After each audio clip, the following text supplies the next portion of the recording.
Hey, greetings everybody, GleeCon here again with another episode of Lore of Warcraft. On the last episode we saw kind of Kalik. This time traveling is now starting to affect him to where it's feeling real. He's sensing more, like all five senses. And he's starting to want to be back in the past than he does in the present. So that's the sort of like internal shift of the main character.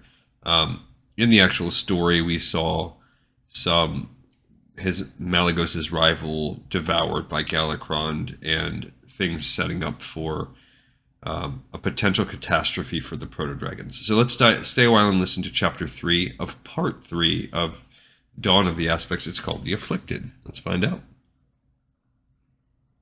The Afflicted, maybe this is implying like the people that have been bit, because Malygos himself was bitten and then he sort of wanted to start going for dragon brains.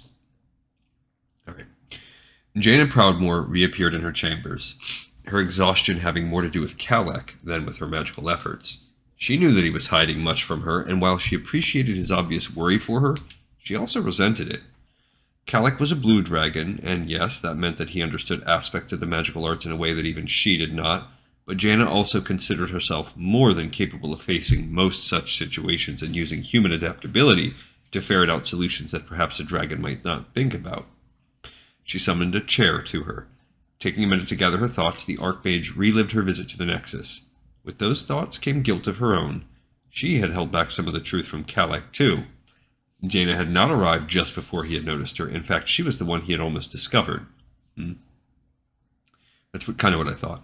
Only a quick manipulation of magic had enabled her to focus his attention elsewhere, long enough for her to shift her location to where it would seem she had just entered the area.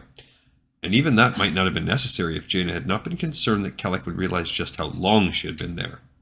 Long enough to discover the relic. The Archmage had no more precise name for it. Artifact, relic. Jaina suspected that Kalik thought of it in the same terms. It was like nothing she had ever seen, and that included personal knowledge of a variety of powerful magical objects comparable to the collection stored in the Nexus. Yet it was like nothing she had ever seen.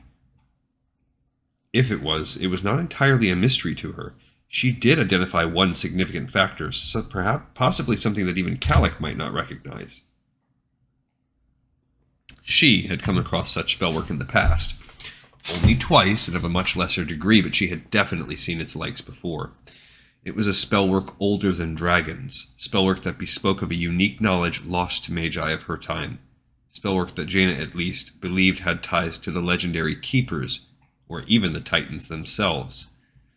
The Archmage had certainly not journeyed to the Nexus with such a discovery in her mind. All she had truly had to go on was her suspicion that there was something in the Nexus tied to Kalik's strange behavior.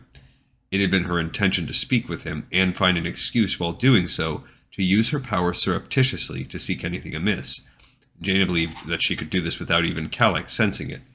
And had that opportunity not presented itself, she had plotted other ways by which she would have had some time alone to try to decipher the truth. However, all of her planning had proved unnecessary, for there had been no hint of Kalik upon her arrival. The weakened wards had made it easy to gain entrance, and once she had verified that Kalik was nowhere to be seen, she had begun to investigate her surroundings. To her surprise, finding the relic had been quite easy. It had radiated a unique magical trace. In addition, it seemed that Kalik had not even bothered to secrete it in one of the many arcane prisons or other caches designed to hold such powerful magical items. The artifact had simply sat out in the open in the first major chamber she entered. Some might have been unnerved by the thing, but Jaina had only been fascinated. She studied its aura, admired its design, and delved as deeply as she cautiously could into its core. But in the end, Jaina had learned little. So significant was this find that she had actually considered taking the artifact with her, even despite the near disaster created by her intention to use another relic, the Iris, in revenge for Theramore's destruction by it at the hands of the Orc Garrosh. I can't remember where that happens at. However, before Jaina could bring herself to seize the artifact in the Nexus, the Archmage had suddenly sensed Kalik nearby. Not sure how he would react to her obvious intrusion, Jaina had masked her presence as best she could, then worked to make certain that Kalik did not know she was there while she quickly shifted her location. Even then he had almost noticed her. Yet if Jaina did not have the artifact with her to study, she did have access to other avenues that might give her a clue to what it was and how it might be related to the changes in Kalak's personality. Jaina was convinced that he was in desperate danger, perhaps not only to his mind but also to his body. Jaina summoned a thick silver tome from the highest shelf. As it neared her, the book opened and pages began flipping. A narrowing of the Archmage's eyes caused the pages to cease turning. With the book still hovering at reading level, she surveyed the contents. The Archmage who had written these pages had marked the two items she was particularly interested in as remnants of the period shortly after order had been brought to Azeroth. Jaina had sought these because something in the artifact's appearance had reminded her of something the Archmage had read when first she had combed through this book for other reasons. To her frustration, the 2 pages before her presented Jaina with nothing. There were details of where the items had been found and who had been involved in discovering them. There were also notations on previous studies of the Titans and Keepers, believed to have been identified as having influenced the regions where the finds had been made. While such notes were interesting to Jaina in a scholarly way, she sought more. The page turned. Theories about the Titans and the Keepers dominated, some concerning the extent of their ties to one another. Jaina started to skip farther ahead, then recalled something mentioned within the theories. She found it. As the young mage Rulfo insisted, the vision he claimed to have had from touching it suggested Keeper influence in its design. Archmage Theolinus had his own theory on Keeper influence in other regions. Jaina let out a grunt of exasperation. She skipped down past theories that she normally would have had more interest in, hoping to find what she thought she recalled. Ah, the name Rulfo finally came up again. It had been so long since Jaina had read through this part that she could not remember what else Rulfo had told his masters about the vision, but surely it had to be in this section. But scarcely had she begun reading when the Archmage stepped back in such shock that she accidentally cancelled the spell holding the book in place. The ancient tome dropped with a loud thud on the floor, the pages now askew. Her heart pounding, Jaina knelt by the damaged book. Her concern was not for what she had allowed to happen to it, but for rereading the passage. With a wave of her hand, the other pages flew by until the one she sought once again faced her. Rulfo, Rulfo, Jaina muttered, seeking his name. Rulfo might have had the answer to that. His death is a sad footnote to an otherwise intriguing expedition into a study of the past. She had gone too far. The Archmage went back a few paragraphs. Once there, Jaina read more carefully. The 3rd day after the find, an entire afternoon of searching revealed nothing, not even with the finest spells at work. Only after dark, only when one last attempt was made did someone find his body. Body, Jaina murmured, praying that she had read wrong. According to reports, at first glance, the consensus was that he had somehow lost his way and fallen off the peak. Certainly that explained how mangled Rulfo's corpse was said to be. However, later conversations by the representative of the Kirin Tor with those who knew him best give indication of a peculiar and sudden madness that descended upon Rulfo prior to his disappearance. The ultimate conclusion was that this vision the young maid mentioned was the start of his insanity.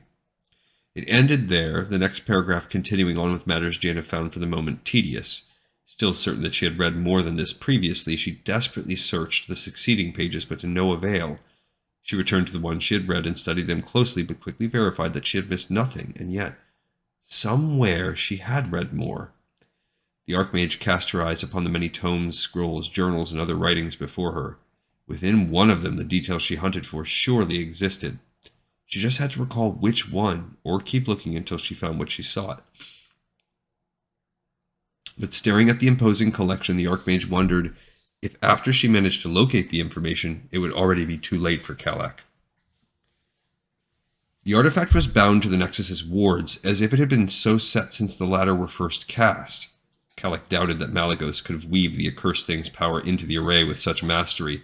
It again bespoke the great skill of whoever had created the relic, a being the Blue Dragon could only assume was the cloaked and hooded form of which both he and the young Malygos had caught glimpses, a being Kalak had already come to hate deeply. That part's weird. Why? For what seemed the 100th time, Kalak followed a magical trail in the array in the hopes of finding some flaw that he could exploit. He did not want to leave the Nexus at the mercy of the artifact, even though thus far it had done no visible harm to the place. Still, considering what it had done to Kalak, the Blue did not want to take any chances. Tainted! Tainted! With a pained roar, Kalak pulled back from his work. He clutched his head, trying to keep the voices at bay, but they shouted so loudly that all else was drowned out. "Must destroy them! No, they are us! No, they ate one of us!" The nexus became a maelstrom. Calic lost his balance, spun around, and fell. But before he struck the floor, he suddenly hovered above the ground, surveying what appeared to be the start of a civil war among the proto-dragons Talanixa had gathered. At least 7 individual combats caught his eye, or rather Malygos's eye, and one of them included both Neltharion and Nosdormu. Despite the fight being 2 against 1, the pair was very tentative in its attacks against the silver-green female before them. She, on the other hand, snapped and clawed at them with abandon, eschewing tactics of any sort. As Malygos landed nearby, she lunged at Neltharion. Malygos knew well by now the charcoal-gray male's eagerness for battle, and so was surprised when Neltharion sought desperately to avoid her sharp but smaller teeth. Neltharion scuttled back as the jaws neared his throat, and Nosdormu leapt in at the perfect moment and tore out the preoccupied female's gullet. He struck so artfully that he had already withdrawn before the female even realized that she was mortally wounded. Her chest quickly soaking with her blood, the stricken proto-dragon started to turn towards Nosdormu, then fell on her face. As Calic and his host struggled to make sense of events, the others seemingly mad proto-dragons were herded together. Some of those facing the prisoners appeared to be barely able to keep from trying to rip them apart. One of those preventing that was Ysera, who was issuing a warning. "Be careful! Watch teeth! Stay back!"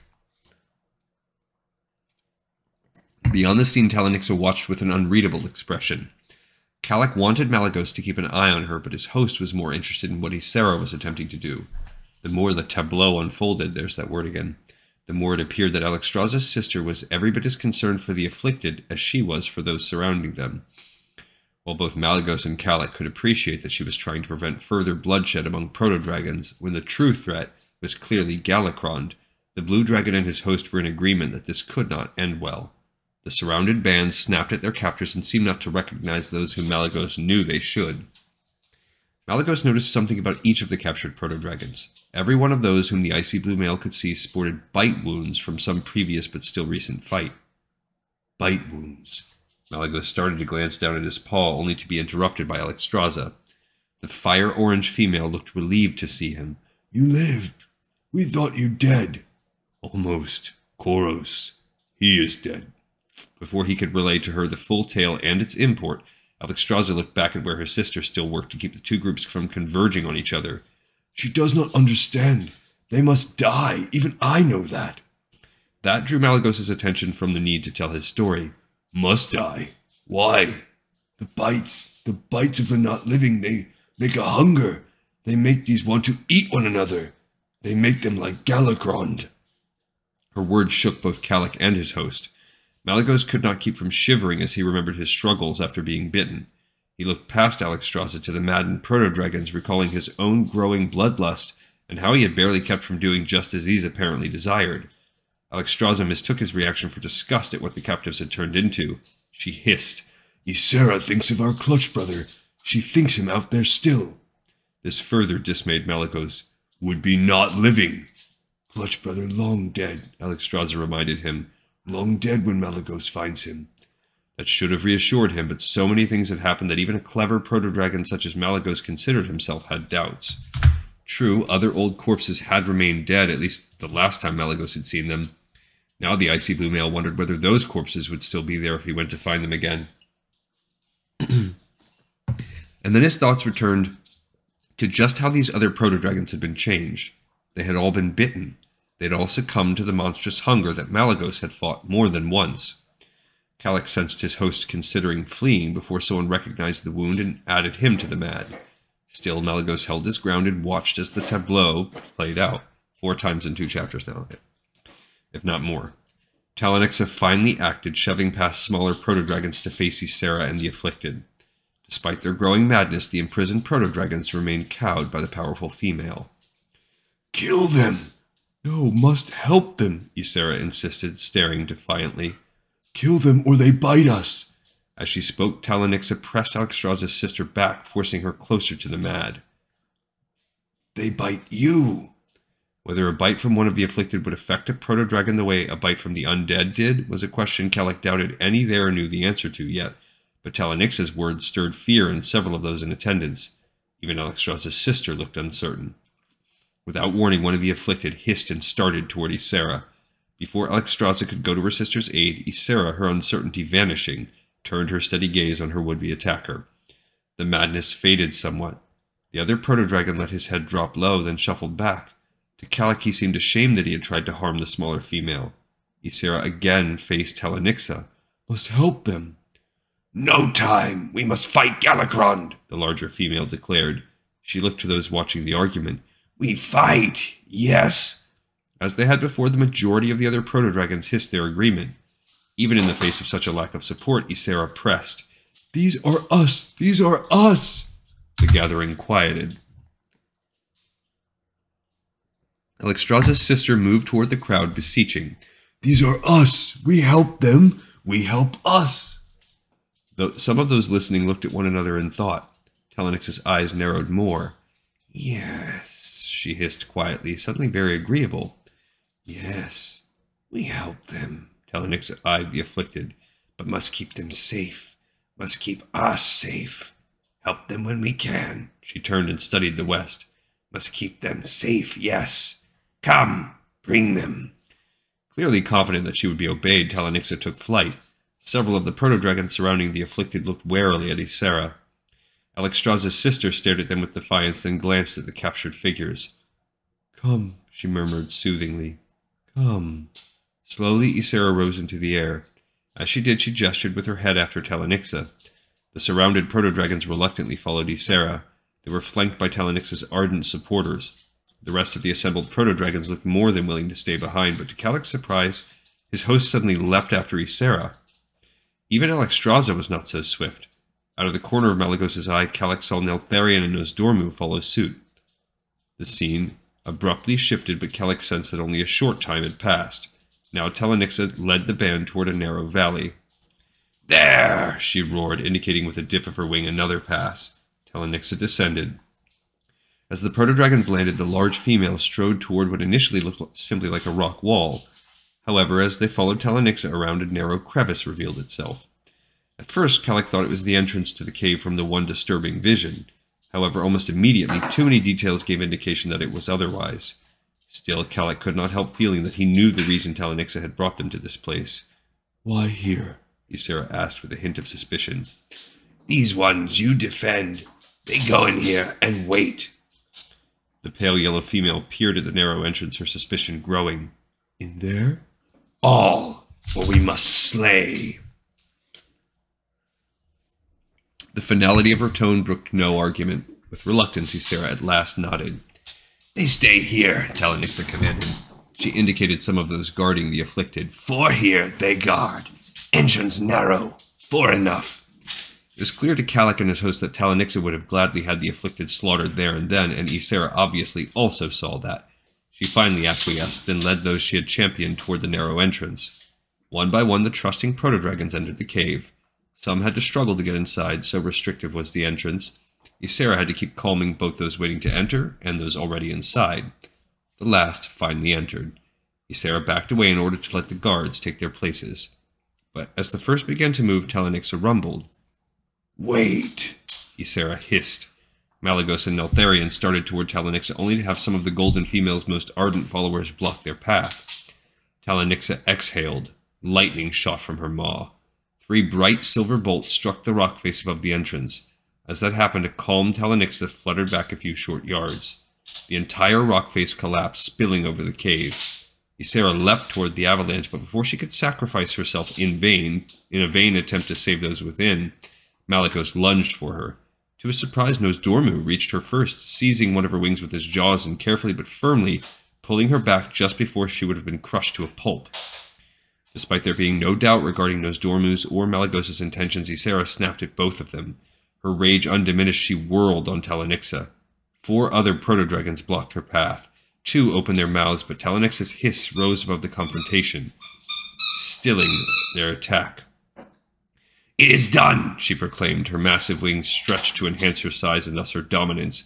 "No taint among us. All tainted must die." Ysera exhaled. The 2 guards directly in front of her blinked and nearly collapsed. Stunned, they proved no impediment to her charge. She burst past them and sought Telenixa. but the larger female awaited this foolhardy act. She shifted as Ysera neared.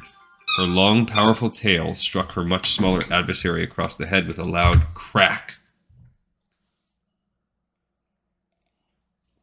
Alexstrasza rushed by Malygos and the others in time to reach her sister just as Ysera fell back, stunned. The two crashed into each other, ending in a heap. "It is done," Talanixa repeated, acting as if she had not even noticed Ysera's impudence. "Come, must be ready for Galakrond." With that, Talanixa and all except for Malygos and his friends silently departed. The males moved in to aid the sisters, only to have Ysera roll to her feet and rush to the buried cave. Ignoring the small bits of stone and dirt still raining down, she used her hindpaws to try to rip away at the tons of rock. However, as Ysera tore at the avalanche, additional stones loosened above. They fell down, not only more than replacing what she dug away, but also battering her enough that Alexstrasza at last righted, risked injury to herself, and pulled her struggling sibling to safety. "Save them!" the smaller sister insisted, her frantic gaze darting from Alexstrasza to the males. "They still live! Hear them!" Malygos listened but detected nothing, yet both Kalik and his host, and also the other future aspects, knew that Ysera spoke the truth. There was just nothing they could do. 100 proto-dragons digging without pause would not have been able to reach those within time. Malygos understood that as well as Kalik, and so did the rest, even Ysera.